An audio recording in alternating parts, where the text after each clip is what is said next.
사랑하는 극동방송 애청자 여러분, 한 주간 동안 평안하셨습니까? 저는 부천 상동 21세기 교회 박병화 목사입니다. 오늘 저는 창세기 37장 5절부터 11절의 말씀을 가지고 하나님께 왜라고 묻고 싶을 때라는 제목으로 말씀을 드리고자 합니다. 세계 제일의 리더십 전문가인 존 맥스웰은 이렇게 말을 했습니다. 나를 성장시키는 주요 환경 조건은 첫째, 다른 사람들이 나보다 앞서 있다. 둘째, 내 앞에 끊임없이 난관이 찾아온다. 셋째, 실패는 나의 적이 아니다. 넷째, 나는 설레이는 마음으로 아침에 눈을 뜬다. 그러면서 그는 말하기를 나는 종종 안전지대를 벗어난다. 내가 항상 1인자 자리에 머물러야 한다는 것은 내가 있어야 할 곳이 아니다라고 말을 하였습니다. 역시 큰 사람입니다. 우리가 원치 않은 것을 맥스웰은 자신을 성장시키는 기회로 삼은 것입니다. 요셉은 두 가지 꿈을 꾸었습니다. 하나는 밭에서 곡식단을 묶는데 모든 단들이 요셉 단을 둘러서서 절하는 것입니다. 또 한 가지는 해와 달과 11별이 자기에게 절하는 꿈이었습니다.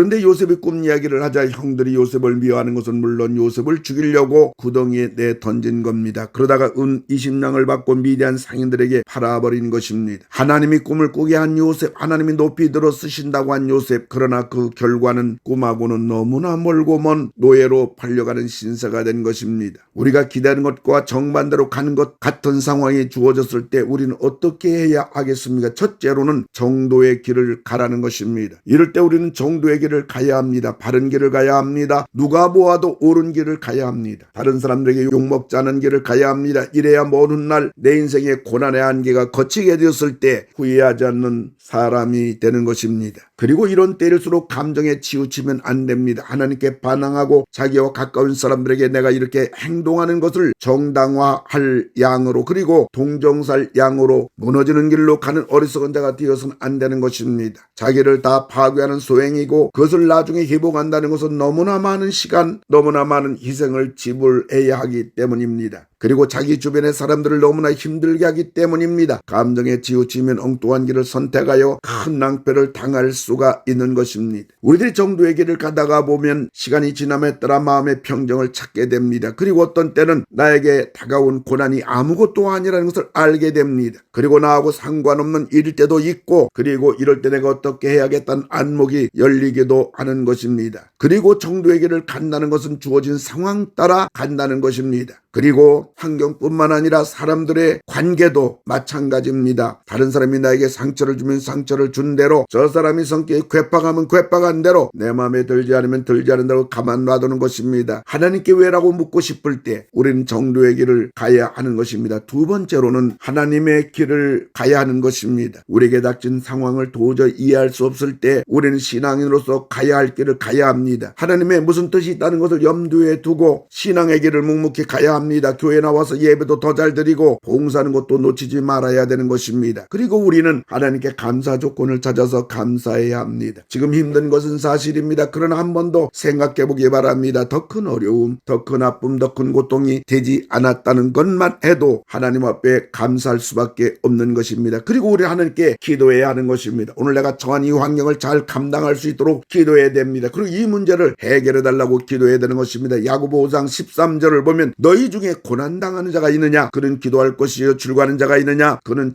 찬송할지니라고 하였던 것입니다. 하나님께 왜라고 묻고 싶을 때 우리는 하나님의 길을 가야 합니다. 신앙의 길을 가야 됩니다. 믿음의 길을 가야 됩니다. 그리고 세 번째로는 고난의 의미를 알아야 하는 것입니다. 영국의 저술가 C.S. 루이스는 말했습니다. 평안할 때 인간은 하나님께서 양심을 통해 속삭이는 소리를 잘 듣지 못한다. 그래서 하나님은 사람들에게 고난을 보내시는 것이다. 고난은 인간의 잠든 감각을 깨우시는 하나님의 큰 소리이다 라고 말했던 것입니다. 하나님은 사람을 그냥 쓰시지 않습니다. 하나님이 쓰는 사람들을 보면 하나같이 고난을 당했습니다. 아브라함 물론 이삭도 야곱도 요셉도 모세도 다윗도 다니엘도 보통 사람들이 상상할 수 없는 고난의 대가들이었습니다. 고난이 다가왔을 때 우리는 고난만 보지 말고 이 고난이 왜 나에게 다가왔는가? 하나님은 왜 이 고난을 나에게 허락하셨는가? 고난의 의미를 알아야 되는 것입니다. 바울 사도도 사탄의 가시로 너무나 큰 고통을 겪고 있었습니다. 이 사탄의 가시만 없었더라면 정말 하나님의 일을 더 크게 더 마음껏 할 수 있었을 것 같은데 말인 것입니다. 그래서 바울은 이 사탄의 가시를 앞에 놓고 하나님께 간절히 기도를 했습니다. 하나님은 바울이 받은 은혜가 너무 많아서 교만할까봐 사탄의 사자를 주었다는 것입니다. 전에는 가시가 원망이와 아픔이었는데 고난의 의미를 알고 난 이후에는 그 가시가 하나님이 나를 특별히 사랑하신다는 사랑의 마크요, 모든 사람들에게 하나님이 나를 사랑하신다는 자랑감이었던 것입니다. 우리도 내게 다가온 고난의 의미를 알 수 있다면 우리 어떤 고난에도 감당할 수가 있습니다. 사람은 고난으로 말미암아 하나님의 사람이 되는 것입니다. 겸손한 사람이 되는 것입니다. 기도하는 사람이 되는 것입니다. 내 자신을 신뢰하지 않은 사람이 되는 것입니다. 하나님만 의지하는 사람이 되는 것입니다. 그래서 믿음이 더욱더 단단해지고 인격이 깊어지고 하나님을 향한 신앙이 높아지는 것입니다. 그리고 고난을 통하여 많은 사람들을 이해하고 보듬어주고 그들의 아픔을 쓰다듬어주며 넘어진 사람을 일으켜주며 죽어가는 사람을 살려주는 사람이 되는 것입니다. 그래서 하나님은 우리들에게 하늘의 신령한 목과 땅의 기름진 목을 주실 때에는 고난이라는 보자기에 싸서 주시는 것입니다. 오늘 요셉에게 주어진 고난은 사람으로서는 감당하기 어려운 최악의 밑바닥까지 내려간 고난이었습니다. 그런데 그 고난은 요셉으로 하여금 애굽의 총리가 되는 길목이었던 것입니다. 그러나 요셉은 몰랐기에 의심하고 절망하고 불안하고 원망스럽기만 한 것이었습니다. 사랑하는 극동방송의 청자 여러분, 고난은 복도 아니요 화도 아닙니다. 하나님이 우리에게 주신 기회일 뿐인 것입니다. 홍해의 길이 있음을 알아야 하는 것입니다. 여리고성이 지름길인 것을 알아야 되는 것입니다. 이런 말이 있습니다. 어려움이 닥치면 삼류 인생은 울어버린다, 항복한다는 말이지요. 이류 인생은 입술을 깨문다, 무조건 참는다는 말이죠. 그러나 인류 인생은 웃는다, 기회로 삼는다는 말입니다. 그리고 사람의 의지는 고난보다 강하다라는 말이 있습니다. 우리들에게 다가온 고난을 인하여 하나님께 왜라고 묻고 싶을 때 우린 정도의 길을 가야 됩니다. 하나님의 길을 가야 됩니다. 고난의 의미를 알아야 합니다. 하나님 아버지 감사를 드립니다. 원치 않은 우리 인생길에 다가오는 고난의 의미를 잘 알게 하시고 고난 속에도 흔들리지 않는 정도의 길을 가게 하시고 하나님의 길을 가게 하여 주시옵소서. 고난을 통하여 더 큰 하나님의 사람으로 빚어지는 디딤돌임을 알게 하여 주시옵소서. 예수님의 이름으로 기도를 드립니다. 아멘.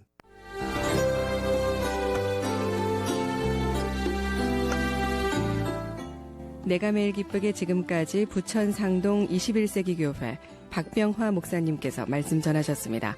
오늘 말씀 들으시고 신앙생활에 도움받기 원하시는 분은 지역번호 032-245-1004 245국의 1004번 부천 상동 21세기 교회로 전화하시기 바랍니다.